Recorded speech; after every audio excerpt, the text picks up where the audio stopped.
मत हो सविता। अरे जीजी आप ही बताइए ना, कैसे परेशान ना हूँ। शादी को पूरे 3 साल होने को है, लेकिन अभी तक बहू ने कोई खुशखबरी नहीं सुनाई। मुझे तो लगता है जीजी, सच कहूँ ये कोमल ना बांझ है। अरे अपनी बहू को एक बार ना नीमगढ़ वाले बाबा जी के पास लेकर जाओ। सुनीता की बहू है ना अर्चना, जब वो नीमगढ़ वाले बाबा के पास लेकर गई ना अर्चना को, तब उसने खुशखबरी सुनाई है। यही तो सबसे बड़ी दुख की बात है जीजी। ये नीमगढ़ वाले बाबा के पास तो अभी तक जो भी अपनी बहू को लेकर गए हैं सबकी मुरादें पूरी हुई है, और मैं तो इसे पिछले साल लेकर गई थी, लेकिन हमारे घर तो कोई खुशखबरी नहीं आई। इसलिए मुझे लगता है ये कोमल ना बांझ है। अरे मेरी जेठानी की बहू को तो देखो जीजी, 1 साल नहीं हुई शादी को और उसने पहले ही खुशखबरी दे दी। क्या बताऊं जीजी, मेरी किस्मत फूटी है। अरे 1 साल और इंतजार कर ले सविता, फिर 1 साल के बाद मैं क्या करूंगी जीजी। मेरे पास तो अपने बेटे की दूसरी शादी के सिवा और कोई रास्ता ही नहीं है। मम्मी ये क्या उल्टी सीधी बात कर रहे हो आप? देख लो जीजी देख लो, अरे मैं इसकी भलाई के लिए सोच रही हूँ और ये उल्टा मुझे ही आके दिखा रहा है। मैंने आपसे कितनी बार कहा है मम्मी कि आप इस तरह से उल्टी सीधी बात मत किया कीजिए, आपको समझ में क्यों नहीं आता? और बुआ जी आप मम्मी को समझाने की बजाय मम्मी का ही साथ दे रहे हो। अरे नहीं बेटा, मैं तो तेरी माँ को समझा रही हूँ कि 1 साल इंतजार कर लो, हो सकता है ऊपर वाले तुम्हारी सुन ले। बुआ जी अगर 1 साल में ऊपर वाले ने हमारी नहीं सुनी तो फिर मैं क्या करूंगा? क्या करेंगी का क्या मतलब, तू मेरा इकलौता बेटा है, मैं तेरी दूसरी शादी करवाऊंगी। और मैं ये हरगिज नहीं होने दूंगा। कोमल मेरी बात सुनो, देखिए माँ हमारी शादी को अभी सिर्फ 3 ही साल हुए हैं और अभी हमें इतनी जल्दी बच्चा चाहिए भी नहीं। देख लो जीजी, देख लो अपने भतीजे को, अरे ये अपने बूढ़े माँ बाप को बिना पोता पोती की शक्ल देखे ही मार देगा। देखिए मैंने आपसे पहले भी कह चुका हूँ और आज फिर से एक बात कहता हूँ, ये दूसरी शादी का ख्याल ना आप अपने दिमाग से निकाल दीजिए। चाहे हमें बच्चा हो या ना हो, मैं दूसरी शादी तो हरगिज नहीं करूंगा। कोमल देख लो जीजी, रोहित कैसे आंखें दिखाता है मुझे, बताओ इसकी भलाई के लिए सोच रही हूँ मैं कोई इसकी दुश्मन थोड़ी ना हूँ। अरे बस करो सविता, अरे थोड़ा धीरज भी तो धरो। अरे आजकल के बच्चे ना दूसरी शादी के लिए इतने जल्दी तैयार नहीं होते हैं, 4-5 साल बीत जाने दो। जब ये दूसरे के बाल बच्चों को देखेगा ना तो रोहित को खुद लगने लगेगा कि मेरी भी कोई संतान हो। फिर देखना ये मजबूरी में आकर ना दूसरी शादी के लिए खुद तैयार हो जाएगा। तुम ज्यादा परेशान ना हो सविता। अरे क्या कहूँ दीदी, ये तो सविता का रोज रोज का लगा हुआ है। बस हर रोज अपने पोता पोती के बारे में सोचा करती है और खुद भी परेशान होती है और हमें भी परेशान करती है।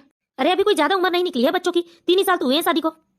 देखिए जैसे जैसे उम्र बढ़ती है ना बाल बच्चे होना मुश्किल हो जाता है। अरे तुम्हें तो कोई नहीं समझा सकता। चलो दीदी आप चलकर आराम कर लो, ये सविता की बातों में रहोगी ना तो इसकी तो बात ही खत्म नहीं होती। ठीक है भैया। कोमल कोमल तुम माँ की बातों को दिल पर क्यों लेती हो? मैं तो दूसरी शादी हरगिज नहीं करूंगा। क्यों नहीं करोगी जी, कर लेना चाहिए। सच्ची तो कहती है आपकी माँ, बांझ हूं मैं। अरे बच्चे हो ना हो मुझे इससे कोई फर्क नहीं पड़ता, लेकिन याद रखना मैं कभी तुम्हारा साथ नहीं छोड़ूंगा। नहीं जी, आपकी माँ आपसे जैसा कहती है आप वैसा कीजिए, वैसे भी आप उनके इकलौते बेटे हो। मुझे भी लगने लगा है जी सचमुच में मैं बांझ हूँ, वरना 1 साल से मैं डॉक्टर के चक्कर काट रही हूँ, लेकिन अभी तक मेरी गोद नहीं भरी।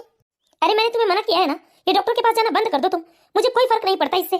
लेकिन मुझे फर्क पड़ता है जी, आपकी माँ ने पूरे आस पड़ोस में बता रखा है कि मैं बांझ हूँ। अरे जब मैं अड़ोस पड़ोस से भी गुजरती हूँ तो सबकी नजरें मुझ पर आकर टिक जाती है, न जाने वो लोग मेरे बारे में क्या क्या सोचते होंगे। अरे सोचे तो सोचे, हमें आस पड़ोस वालों से क्या लेना देना। देखो कोमल मैं चाहकर भी अपनी माँ का मुंह बंद नहीं कर सकता, लेकिन मैं तुमसे इतनी रिक्वेस्ट जरूर करता हूँ कि तुम मेरी माँ की बातों को दिल से मत लगाना। अच्छा चलो हाथ मुंह धो लो, हम लोग खाना खा लेते हैं। नहीं जी मुझे भूख नहीं है। कोमल किसी की बात सुनकर ऐसे तुम खाना पीना से मुंह क्यों फेर लेती हो? अगर तुम दूसरों की बातों को दिल से लगाकर चलोगी ना तो कभी एक खुशहाल जीवन नहीं जी सकती और ना ही तुम मुझे कभी खुश रख सकती हो। अरे दूसरों के ताने तुम्हारे लिए बहुत मायने रखते हैं, लेकिन क्या तुम्हारे पति की खुशी तुम्हारे लिए कोई मायने नहीं रखते? जब तुम्हारे पति को इस बात से फर्क नहीं पड़ता कि तुम माँ बन सकती हो या नहीं, फिर तुम दूसरों की परवाह क्यों करती हो? तुम मेरी परवाह करो और मेरे लिए खुश रहो, क्योंकि मैं जब तुम्हारा हंसता हुआ चेहरा देखता हूँ तो मेरे सारे दुख दूर हो जाते हैं। ना जाने मेरे कौन से पुण्य का प्रताप है आप। अब ये सब छोड़ो और पहले तो तुम मुस्कुरा दो, वरना मैं तुमसे गुस्सा होकर बिना खाए बाहर जाकर सो जाऊंगा। ये हुई ना बात, चलो अब चलकर साथ में खाना खा लेते हैं। ठीक है जी। ये सविता जी के बेटे बहू कोमल और रोहित। सविता जी का एक बेटा रोहित जिसकी पत्नी है कोमल, और सविता जी की एक बेटी भी है अंजलि। अंजलि की शादी को भी 1 साल हो चुके हैं। सविता जी अपने आप को बहुत ही दुखी बताती है, कहती है कि उसके जीवन में पोता पोती का सुख नहीं है, वो बहुत अभागी है। और इसी बात का गुस्सा वो दिन रात अपनी बहू कोमल पर उतारती है, उसे ताने मारने का एक मौका भी नहीं छोड़ती है। जब देखो तब उसे यह एहसास दिलाते रहती है कि वो बांझ है। लेकिन वही उनका बेटा रोहित, वो अपनी पत्नी कोमल से बहुत प्यार करता है, उसे इस बात से कोई फर्क नहीं पड़ता कि उसकी पत्नी माँ नहीं बन पा रही है। इस तरह धीरे धीरे पूरे 3 महीने बीत जाते हैं। हेलो मम्मी, कैसी है बेटा कोमल? अच्छी हूँ मम्मी। अरे कोई लड्डू बटवाओ, पेड़े बटवाओ, अरे ढोल नगाड़े बजवाओ, मेरी बेटी माँ बनने वाली है। मम्मी मैं आपको बाद में फोन करती हूँ, लगता है माँ जी आवाज लगा रही है। हाँ ठीक है बेटा। रोहित के पापा और रोहित के पापा, अरे अब नाना बनने वाले हैं, हमारी बेटी अंजलि माँ बनने वाली है। ये तो बहुत ही खुशी की बात है कि अंजलि माँ बनने वाली है, लेकिन माँ जी के पास मुझे ताना मारने का एक और बहाना मिल गया है। अब तो अपनी बेटी की माँ बनने की खुशी वो ढोल नगाड़े पीट पीट कर अड़ोस पड़ोस को बताएगी और कहेगी मुझे कि देखो मेरी बेटी ने इतनी जल्दी खुशखबरी दे दी, लेकिन मैं तो बांझ हूँ। अरे आप अभी तक खड़े हैं, जाइए मिठाई की व्यवस्था कीजिए, ढोल नगाड़े वाले को बुलाइए। अरे बस करो भाग्यवान, पागल हो जाओगी क्या? अरे बच्चा तो आ जाने दो, उसके बाद ढोल नगाड़े बजवाएंगे, मिठाई भी बांटेंगे। अरे मेरी बेटी अंजलि ने अपने सास ससुर को कितनी जल्दी खुशखबरी दे दी। अरे उनका तो जीवन तर जाएगा अपने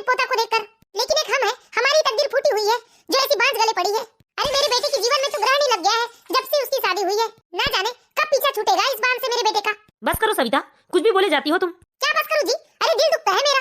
क्या क्या सपने थे कि मेरे बेटे की शादी होगी, उसके बाद उसके बाल बच्चे होंगे जिसे खिलाकर मैं अपना दिन भर का समय बिताऊंगी। अरे उन्हें गोदी में उठा उठाकर पूरे आस पड़ोस में घुमाऊंगी और बताऊंगी सबको कि देखो ये मेरे बेटे रोहित के बच्चे हैं। लेकिन इस मनहूस ने मेरे सारे अरमानों पर पानी फेर दिया। अरे बस करो सविता। अरे बहू को इतना क्यों सुनाती हो सविता? वो भी तो बेचारी माँ बनना चाहती है ना, उसे भी तो दुख होता है। ये सब बहू के हाथ में तो नहीं है ना। अरे इसके हाथ में नहीं है तो मेरे बेटे का पीछा क्यों नहीं छोड़ देती है? अरे हट, मैं भी ये क्या बात लेकर बैठ गई? मैं अभी अड़ोस पड़ोस में खुशखबरी सुना कर आती हूँ कि मेरी बेटी अंजलि माँ बनने वाली है और मैं नानी। हे भगवान, क्या करूँ इस सविता का मैं? अरे बेचारी बहू को कितना सताती है ये माँ जी के ताने सुन सुनकर मेरे कान पक गए हैं। अब तो जैसे जीने की भी इच्छा खत्म हो चुकी है। अब तो माँ जी के साथ साथ दूसरे रिश्तेदार भी मुझे बांझ समझने लगे हैं। मैं तो चाहती हूँ कि रोहित जी कर ले दूसरी शादी। अरे मेरी वजह से क्यों उनके माँ बाप को दादा दादी बनने का सुख नसीब ना हो, लेकिन रोहित जी नहीं चाहते। इसमें मेरी क्या गलती है? माँ जी तो बस यही कहती है कि मैं उनके बेटे का पीछा छोड़ दूं, लेकिन मैं उन्हें कैसे समझाऊं कि उनका बेटा मेरे साथ छोड़ने को तैयार नहीं। इस तरह धीरे धीरे 2 महीने बीत जाते हैं और 2 महीने बाद सविता जी की बेटी अंजलि आती है अपने मायके। मम्मी, अरे मेरी अंजलि आ गई। अरे आ बेटा, आ अपने माँ के गले से लग जा। तूने इतनी बड़ी खुशखबरी सुनाई है। अरे आइए ना दामाद जी, आइए बैठिए। नहीं माँ जी, मैं तो बस अंजलि को छोड़ने आया हूँ। ये क्या बात हुई बेटा? ऐसे कैसे चले जाओगे तुम? अरे एक दिन रुक कर अपनी खातिरदारी तो करवाओ। फिर कभी माँ जी, आज ऑफिस में मेरी एक जरूरी मीटिंग है। ठीक है बेटा। ठीक है अंजलि, अपना ख्याल रखना। अरे ये तो बताओ अंजलि, तुम्हारी सास ने तुम्हें मायके आने की इजाजत कैसे दे दी? मम्मी, माँ जी ने कहा कि मैं अभी मायके रहकर आ जाती हूँ, फिर जब मुझे 6वां महीना लग जाएगा उसके बाद से डिलीवरी तक मैं अपने मायके नहीं आ पाऊंगी। हाँ बेटा, तुम्हारी सास तो बहुत ही समझदार है। अरे अंजलि, तुम कब आई? बस अभी अभी तो आई हूँ भाभी। चलिए दीदी, चलकर हाथ मुंह धो लीजिए, मैं आपके लिए अभी खाना लगा देती हूँ। अंजलि, तुझे देख मैं साफ साफ बता देती हूँ बेटा, तू अपनी भाभी से दूर रहना, क्योंकि ये बांझ है। अगर इसकी परछाई भी तुझ पर पड़ी तो तेरे होने वाले बच्चे पर असर हो जाएगा। क्या सच में ऐसा होता है मम्मी? हाँ बेटा, होता है ऐसा, इसलिए देख मैं तुझे बता दे रही हूँ, बिल्कुल अपनी भाभी की परछाई भी अपने ऊपर पड़ने मत देना। अगर ऐसी बात है मम्मी तो चलिए ना, मैं आपके ही कमरे में चलती हूँ, अब मुझे वही लाकर खाना दे दीजिएगा। तू चल बेटा, मैं आती हूँ। अरे भाभी, जरा सामने से तो हटिए, मुझे अंदर जाना है। अपनी सास की बातों को दिल पर मत लेना बहू। तुम तो जानती हो बेटा, सविता कितनी मुंह फट है, उसके मुंह में जो आता है वो बोल दिया करती है। ठीक है पापा जी, हर माँ को अपनी बेटी की चिंता होती है। अरे सविता को समझा पाना किसी की बस की बात नहीं है। क्या करूँ, कुछ समझ नहीं आ रहा है बेटा। अरे कैसे इस कोमल से तेरे भाई का पीछा छुड़ाऊं मैं? सच में माँ, क्या भाभी कभी माँ नहीं बन पाएगी? अरे तू ही देखना बेटा, शादी को 3 साल हो गए लेकिन अभी तक इसने खुशखबरी नहीं सुनाई है, तो हम तो यही सोचेंगे ना कि ये बांझ है। अरे तुम अपने आप को देखो ना बेटा, शादी को 1 साल नहीं हुए और तुम्हारी गोद भर गई। देखो अंजलि, तुम कोमल से बिल्कुल दूर रहना। मम्मी, मुझे तो लगता है कि मुझे वापस अपने ससुराल चले जाना चाहिए। एक ही घर में रहकर मैं कब तक भाभी से दूर रहूंगी मम्मी? कभी भाभी की परछाई मुझ पर पड़ गई तो?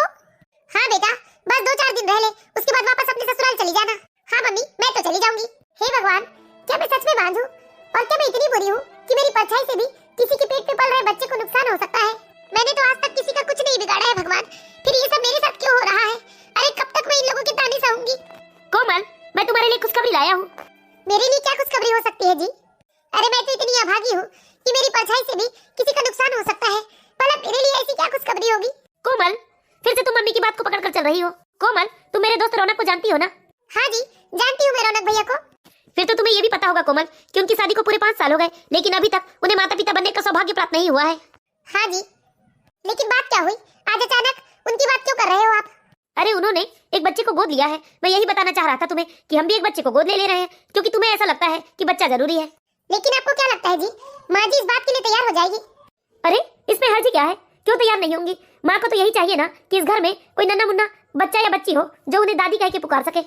अरे अगर हम एक बच्चे को गोद लेंगे तो उस अनाथ बच्चे को माता पिता मिल जाएंगे और हमें हमारा बच्चा मिल जाएगा। सोचो कितनी अच्छी बात है ना।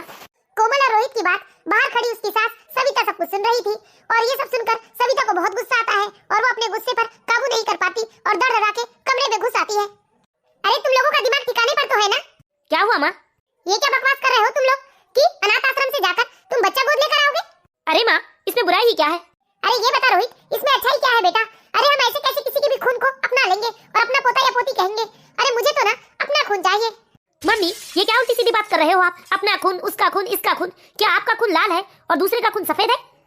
ये सब फालतू की बातें हैं माँ, आप इन सब बातों में मत पड़िए। देख रोहित, मैं तुझे साफ साफ कह देती हूँ बेटा, मेरे घर में तो कहीं अनाथ आश्रम का बच्चा नहीं आएगा। बस ये मेरा आखिरी फैसला है, वरना मैं घर छोड़कर चली जाऊंगी। और दूसरी बात, अगर तुम्हारी पत्नी मांझ है, माँ नहीं बन सकती, तो इसे छोड़ो और दूसरी शादी करो बेटा। अरे तुम्हें एक से बढ़कर एक रिश्ते मिलेंगे बेटा। माँ देखिए माँ, मैंने आपसे पहले भी कह चुका हूँ और आज फिर से कहता हूँ कि मैं कोमल को नहीं छोड़ूंगा और ना ही मैं दूसरी शादी करूंगा। आप चाहे जो कुछ भी कर लीजिए। अरे बेटा, इस बांझ डायन ने ना जाने तेरे ऊपर कौन सा जादू कर दिया है जो तू इसे छोड़ने को तैयार ही नहीं होता है। बस कीजिए माँ, ये क्या उल्टी सीधी बातें करते हो आप। अरे बेटा, मैं तेरी माँ हूँ, तेरी भलाई चाहती हूँ। मैं आपके हाथ पैर जोड़ता हूँ माँ, प्लीज आप मेरी भलाई मत सोचिए, मुझे ना मेरे हाल पर छोड़ दीजिए। अरे पछताएगा बेटा, बहुत पछताएगा एक दिन तू। आपकी माँ सच कहती है जी, प्लीज मुझे छोड़ दीजिए और आप अपना भला सोचिए। प्लीज कोमल, अब तुम शुरू मत हो जाओ। अरे मैं तुम्हें समझाऊं या माँ को समझाऊं, मैं खुद ना बहुत पक गया हूँ और फंस गया हूँ मैं तुम दोनों के बीच में। और मैं तुमसे भी आज आखिरी बार कहता हूँ कि चाहे कुछ हो जाए, मैं दूसरी शादी नहीं करूंगा, मतलब नहीं करूंगा। अरे कितना अरमान लेकर आई थी मैं इस घर में, हमारा एक हंसता खेलता परिवार होगा, लेकिन 3 साल के अंदर ही मुझे अपनी जिंदगी नर्क जैसे लगने लगी है। हे भगवान, मैं क्या करूं, मुझे कुछ समझ नहीं आ रहा है। बेचारी कोमल, अपने सास के ऐसे दुर्व्यवहार की वजह से वो बहुत ही दुखी और परेशान रहती है। सास कोई कम थी क्या, जो अब ननद भी आ गई है, जो अपनी भाभी को हर पल एहसास दिलाते रहती है कि वो बांझ है और उसे अपनी भाभी के साय से दूर रहना है। अरे भाभी, जरा साइड हटिए, मुझे बाहर जाना है। ये क्या बात हुई अंजलि, अपनी भाभी को साइड हटने क्यों बोल रही हो? भैया, माँ ने कहा है कि मुझे भाभी की परछाई से भी दूर रहना है। अंजलि, मुझे तुमसे ये उम्मीद नहीं थी। माँ का तो फिर भी समझ में आता है कि वो पुराने ख्यालों की है, लेकिन तुम तो आज के जमाने की पढ़ी लिखी लड़की हो और तुम इन बातों पर भरोसा करती हो। भैया, ये बात मैंने नहीं रखती है कि मैं पढ़ी लिखी हूँ और आज के जमाने की लड़की हूँ। जब बात अपने बच्चे की आती है ना, तो कोई भी माँ बड़े बुजुर्गों का भरोसा करती है। और मैं नहीं चाहती कि मेरी किसी गलती की वजह से मेरे होने वाले बच्चे को कोई नुकसान हो जाए। इसलिए ना भैया, मैं तो भाभी की परछाई से भी दूर रहना चाहती हूँ। आई एम सॉरी यदि आप लोगों को बुरा लगा हो तो। आप क्यों परेशान होते हो जी, मुझे किसी की बातों का कुछ बुरा नहीं लगता है। अब सुनिए जी, आज मुझे फिर से हॉस्पिटल जाना है। आज ऑफिस जाते समय आप मुझे हॉस्पिटल छोड़ दीजिए। अरे कोमल, इस तरह कब तक हॉस्पिटल के चक्कर लगाती रहोगी? मैं तो कहता हूँ ये सब काम छोड़ दो अब तुम। और देखो कोमल, किसी को जवाब देने की कोई जरूरत नहीं है। अरे तुम मेरे साथ खुश रहो, मैं तुम्हारे साथ, बात खत्म। देखो, यदि घर के सदस्यों का रवैया ऐसा ही रहा तो हम बहुत जल्दी ये घर छोड़कर चले जाएंगे। नहीं जी, ऐसी बात मत कीजिए आप। अरे कोमल, तुम किस मिट्टी से बनी हो? यहाँ हर रोज तुम्हें ताने कसे जाते हैं, फिर भी तुम यहाँ रहना चाहती हो। अच्छा, ये सब बातें यहीं छोड़ दीजिए और चलिए जल्दी से, मैं भी तैयार हो जाती हूँ। आप मुझे हॉस्पिटल तक छोड़ दीजिए। कोमल हर महीने की तरह इस महीने भी डॉक्टर के पास जाती है और हर महीने कोमल डॉक्टर के पास से दुखी होकर वापस अपने घर आ जाती है। लेकिन इस बार लगता है भगवान ने कोमल की सुन ली। जब डॉक्टर कहते हैं कोमल से कि कोमल यू आर प्रेग्नेंट, पर कोमल को अपने कानों पर विश्वास नहीं होता है और वो फिर से डॉक्टर से कहती है कि प्लीज डॉक्टर फिर से बताइए अभी अभी आपने क्या कहा। डॉक्टर फिर से दोहराते हुए कहते हैं कि हाँ कोमल, तुमने बिल्कुल ठीक सुना कि तुम माँ बनने वाली हो। ये सुनने के बाद कोमल की खुशियों को तो जैसे ठिकाना ही नहीं रहता। मन तो कर रहा जैसे भाग कर जाऊं और सारे परिवार को चीख चीख कर कह दूं कि देखो मैं बांझ नहीं हूँ, मैं माँ बन सकती हूँ। लेकिन क्यों मैं उन लोगों के पास जाऊं जिन्होंने हर पल सिर्फ मुझे दुत्कारा है और मुझे कहते हैं कि मैं उनके बेटे की सबसे बड़ी गलती हूँ। अरे माँ जी ने तो हमेशा मेरे चरित्र और मातृत्व पर न जाने कितने सवाल उठाए हैं। एकमात्र रोहित जी है जिन्होंने हमेशा मुझे सपोर्ट किया है। अरे माँ जी ने तो यहाँ तक अपने बेटे की दूसरी शादी करने की तैयारी कर ली थी। मैं इतनी बड़ी खुशखबरी घर जाकर सबसे पहले तो रोहित जी को ही बताऊंगी। अरे रोहित जी, कहाँ हैं आप? अरे ऐसे झांक रही है दरवाजे से मानो जैसे डॉक्टर ने कह दिया होगा कि माँ बनने वाली है। लेकिन मैं जानती हूँ ये माँ तो कभी बन नहीं सकती। अरे कोमल, ये डॉक्टरों के चक्कर लगाना बंद कर दो।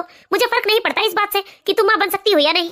लेकिन मुझे फर्क पड़ता है जी। मैं जानती हूँ कि आप दूसरों की तरह मुझ पर इल्जाम तो नहीं लगाते हैं, लेकिन आपकी भी तो दिली इच्छा होगी जी कि आप एक पिता बनो। अरे ये जरूरी नहीं है कोमल कि दुनिया में सबके दिल की इच्छा पूरी हो। लेकिन इस बार भगवान ने हमारी सुन ली रोहित जी, और आपकी और मेरी दोनों की दिल की इच्छा पूरी हो गई है। क्या मैं पिता बनने वाला हूँ? अरे ये हो ही नहीं सकता बेटा, जरूर इसकी कोई न कोई चाल है। कोमल को लगता होगा कि वो इस तरह से झूठ बोल देगी तो मैं तुम्हारी दूसरी शादी नहीं करवाऊंगी। बस करो माँ, अब मैं अपनी पत्नी का अपमान बिल्कुल बर्दाश्त नहीं करूंगा। और मेरी पत्नी माँ नहीं भी बनती तब भी मैं इसे कभी नहीं छोड़ता। और मैं आपको एक बात समझा देता हूँ माँ, अगर अब भी आप कोमल को उल्टा सीधा बोलने से बाज नहीं आएंगी ना, तो मैं अपनी पत्नी को लेकर कहीं और चला जाऊंगा, लेकिन इस घर में आप लोगों के साथ नहीं रहूंगा। अरे पिछले 4 सालों से ये सब लोगों के मानसिक तनाव सह रही है। अरे बेटा, ये तू क्या बोल रहा है? तू इस कोमल के लिए अपने माँ बाप को छोड़ देगा? अरे यही संस्कार दिए हैं क्या तेरे माँ बाप ने तुझे? हाँ माँ, जिस कोमल की आप बात कर रही है ना, असल में वो कोमल मेरी पत्नी है। और ये सब तो मैंने आपसे ही सीखा है माँ कि एक पत्नी से पूरा परिवार चलता है। पति पत्नी का रिश्ता एक अटूट बंधन होता है। मैंने देखा है माँ कैसे आपने पापा को दादा दादी से अलग रहने के लिए मजबूर किया था, लेकिन यहाँ कोमल है जिसने कभी इस घर को छोड़ के जाने या आप लोगों से अलग रहने के विषय में कभी बात भी नहीं की है। लेकिन एक बात तो मैं समझ सकता हूँ माँ, बिना प्रेम और सम्मान के किसी के साथ रहना कितना कष्टदायक होता है। मुझे माफ कर दो कोमल, जो मैंने तुम्हें अपनी माँ की इतने ताने सहने के लिए मजबूर कर दिया। अरे मुझे तो ये कदम पहले उठा लेना था, तुम्हें इस घर से कहीं दूर ले जाकर रखना था मुझे। नहीं जी, जब मैंने इस घर में इतना दुख सहा है तो फिर अब तो ये खुशी का समय है मेरे लिए। मैं ये घर छोड़कर नहीं जाना चाहती हूँ। और माँ जी, सच में आप दादी बनने वाली हैं क्या? सच में कोमल बहू? हाँ माँ जी, मुझे माफ कर दो बहू। अरे बिना सोचे समझे मैंने तुम्हें ना जाने क्या क्या कहा। माँ आपने जो कुछ भी किया है वो माफी के लायक तो नहीं, लेकिन मैं कोमल को अच्छी तरह से जानता हूँ। वो आपसे नाराज नहीं रह सकती और वो आपको माफ जरूर करेगी। हाँ माँ जी, आप मुझसे बड़ी हैं, आप इस तरह से मुझसे माफी मांगकर मुझे शर्मिंदा मत कीजिए। मैं तो बस यही चाहती हूँ कि आपका प्यार और आशीर्वाद सदा हम पर बना रहे। कोमल की बात सुनकर सविता जी शर्मिंदा हो जाती है। तो बताइए दोस्तों, आप लोगों को हमारी ये कहानी कैसी लगी?